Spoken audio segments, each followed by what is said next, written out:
তেলের অফার আবার কবে দিলাম?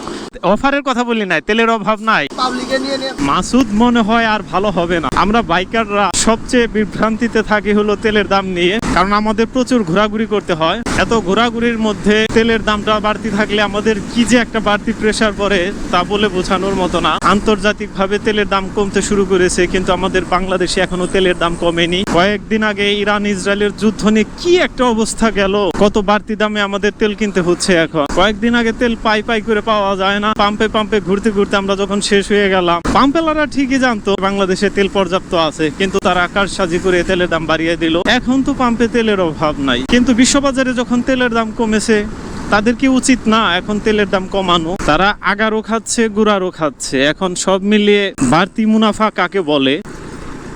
মেশিন আর অফ নাই, সব মেশিনেই এখন চালু থাকে, কারণ তেল পর্যাপ্ত। এখন 145 থেকে যদি 200 টাকাও করা হয়, তখন মানে কি বলবো, এখানকার যারা স্টাফ আছে তারা তো মানুষকে ডেকে ডেকে পাম্পে নিয়ে আসার চেষ্টা করবে। তখন আরো অনলি 200 টাকা। তেলের অভাব নাই ভাই এখন। তেলের অফার আবার কবে দিলাম? অফারের কথা বলি নাই, তেলের অভাব নাই। মানে এই যে দেখেন কিছুদিন আগে কি একটা অবস্থা হইলো আমাদের। পাবলিকে নিয়ে নিয়ে না না না ভাই, এটা তো জাস্ট একটা কৃত্রিম সংকট দেখাইছে পাম্পওয়ালারা যে তেল নাই, বুঝছেন? কিন্তু আমাদের অবস্থা তো এখন খুবই নাজেহাল। বিশ্ববাজার তো এখন তেলের দাম কমছে, তাইলে পাম্পে কেন? না, এখন এরাও তো অভিযোগটা জানাইতে পারে সরকারের কাছে যে না, এখন যেহেতু তা তো জানাবে না, কারণ তারা তো বেশি মুনাফা পাচ্ছে।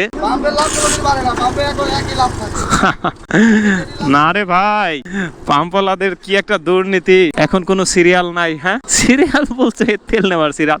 আগে তো এই যে পর্যন্ত হিউজ পরিমাণ সিরিয়াল থাকতো, আবার বাস দিয়ে আলাদা আলাদা লেন কইরা দেওয়া হয়েছে, একটার পর একটা, যেন লাইন ব্রেক না করতে পারে। কিন্তু এখন আর বাসের সেই ব্যারিকেড নাই। পাম্পের যারা স্টাফ আছে এদের তখন কি একটা দাপট ছিল, মনে হয় তারা সরকারি চাকরির কেউ, পুলিশ প্রশাসনের মতো।